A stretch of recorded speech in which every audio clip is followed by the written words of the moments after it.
ஸ்தோத்திரிக்கிறோம் ஆண்டவரே, ஸ்தோத்திரம் ஐயா.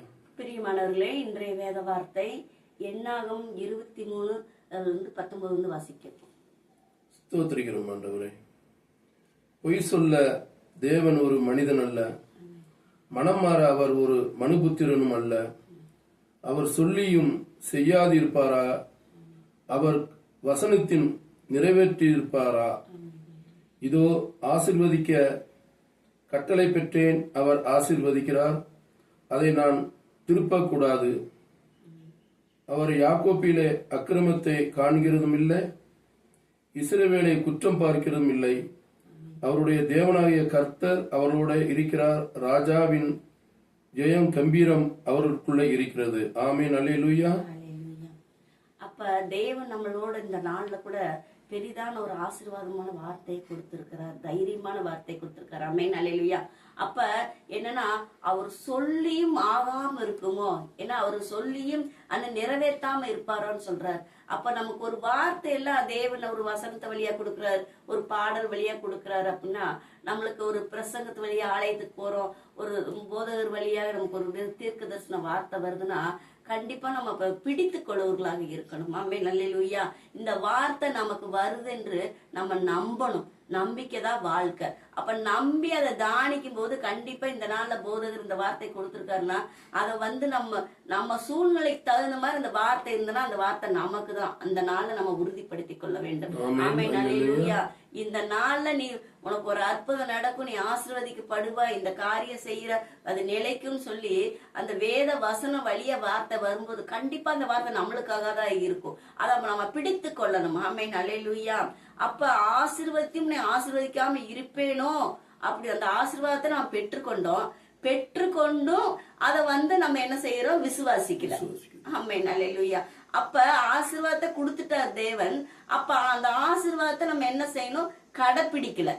அப்ப யாருக்கோ சொல்றாரு அப்படின்னு சொல்லி கூட 20 வருஷம்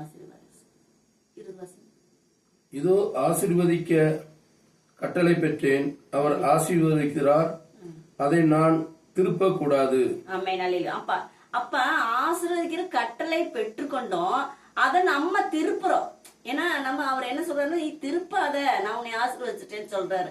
அப்ப நம்ம தேவன் எவ்வளவோ காரியத்து வழியாக, எவ்வளவோ ஒரு சின்ன செல்லு வழியாக கூட ஒரு ஆசீர்வாதமான வார்த்தை வரும்.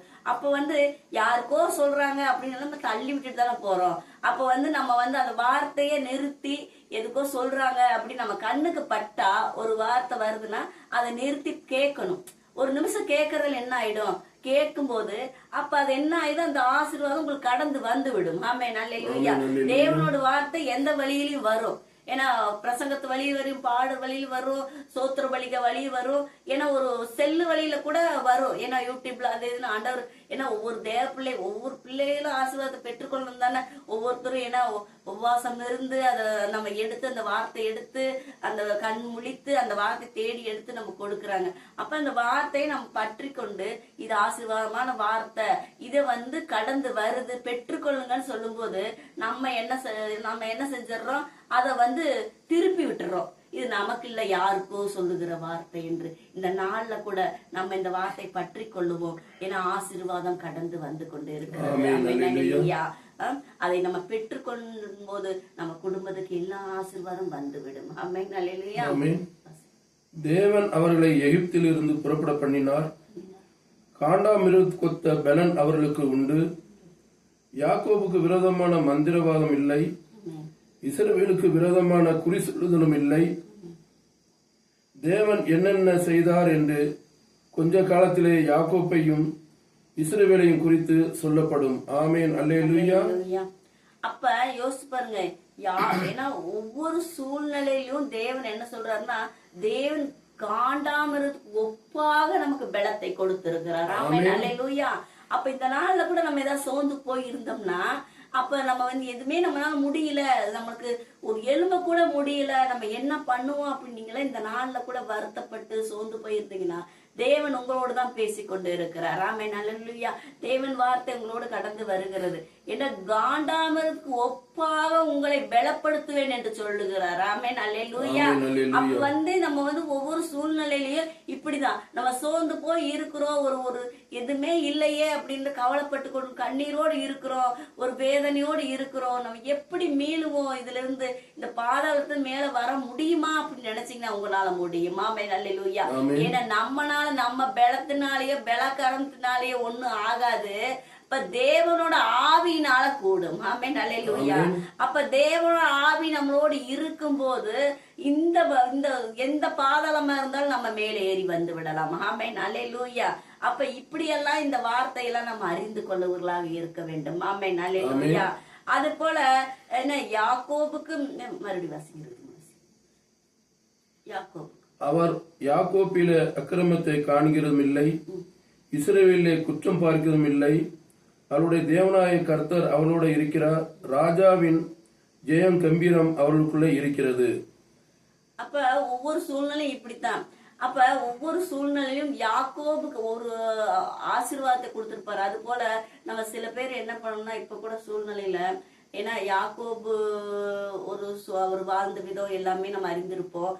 அது போல சில பேர் குறி சொல்றது, அப்புறம் மந்திரவாதம் பண்றது, இதையெல்லாம் நம்ம சில இடத்துல பயந்து கொண்டே இருப்போம். நம்மளுக்கு ஏதோ ஒரு கால் நடக்க முடியல, கை வரல அப்படின்னு சொன்னோம்னா யாராவது நமக்கு செய்வனு வச்சிருப்பாங்க அப்படின்னு சொல்லிட்டு நம்ம பயந்துட்டு இருப்போம். இந்த நாள்ல கூட தேவன் வார்த்தை உங்களுக்கு தான் வருகிறது. ஏன்னா யாக்கோவுக்கு மிஞ்சின மந்திரம் இல்லை, இஸ்ரவேலுக்கு மிஞ்சின குறி சொல்லுதலும் இல்லைன்னு சொல்லி தேவன் சொல்கிறார். ஏன்னா சிங்கத்தின் மேலும் தேளின் மேலும் நம்ம நடக்கிறவங்களாக நம்மளை வைத்திருக்கிறார். ஆமென். அல்லேலூயா. அப்ப அவ்வளவு ஒரு ஆசீர்வாதத்தை நம்ம பெற்றுக்கொண்டு நம்ம இதுக்கெல்லாம் பயப்படவே கூடாது. சில பேர் சண்டை போட்டா என்ன பண்ணுவாங்க, மண்ணை வாரி தூத்துவாங்க. அப்ப இந்த சாபம் எல்லாம் நம்மளுக்கு ஏதோ ஒரு பிரச்சனை வரும்போது, இதனாலதான் நமக்கு குடும்பம் எல்லாம் இப்படி கெட்டு போகுது, மனவாரி தூத்திட்டாங்களே அப்படின்னு நம்ம அதை நினைச்சே பயந்து கொண்டு இருப்போம். இதெல்லாம் பிசாசோட வேலை. அப்ப ஒரு சூழ்நிலையிலும் நமக்கு எதுவுமே நமக்கு நேராது.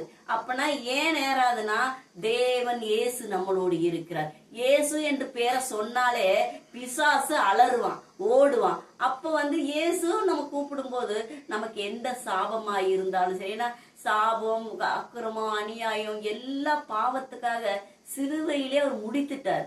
ஏன்னா முடிச்சு நம்மளுக்காக எல்லா கஷ்டங்களையும் பட்டுட்டார்.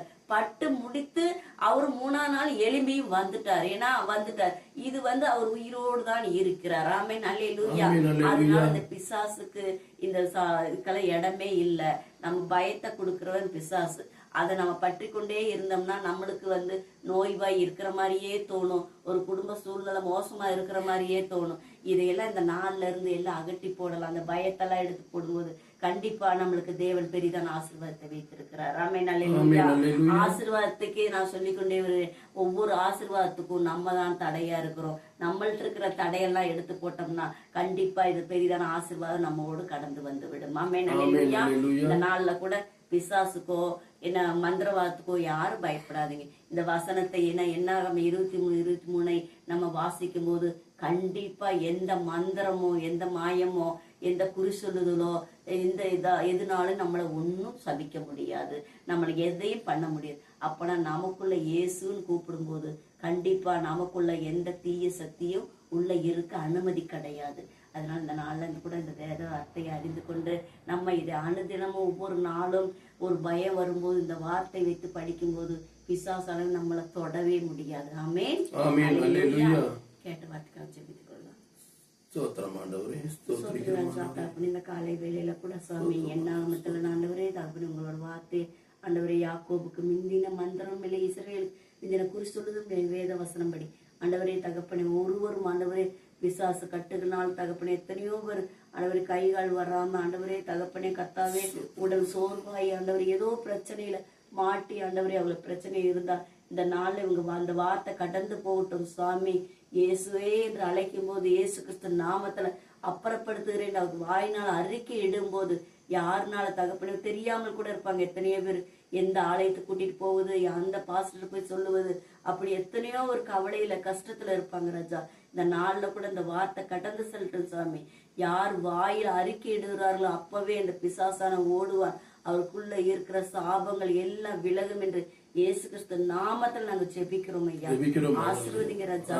ஒவ்வொருவரையும் ஆசீர்வதிங்க சாமி. பிசாசு கட்டுகள் இருக்கிற ஒவ்வொருவரையும், மந்திரவாதத்தில் இருக்கிற ஒவ்வொருவருக்குமாக இயேசு கிறிஸ்து நாமத்துல நாங்க அப்புறப்படுத்துறோம் சாமி. யார் எந்த நோயிலும் பிசாசு கட்டுகளிலும் இருந்தால் இந்த வேலையை எல்லாம் அவர்கள் விடுதலையாகும்படி இயேசு கிறிஸ்து நாமத்தில் நாங்க ஜெபிக்கிறோம். ஜெபிக்கிறோம் ஆண்டவரே. ஜீவனுள்ள நல்ல பிதாவே. ஆமென் ஆமென்.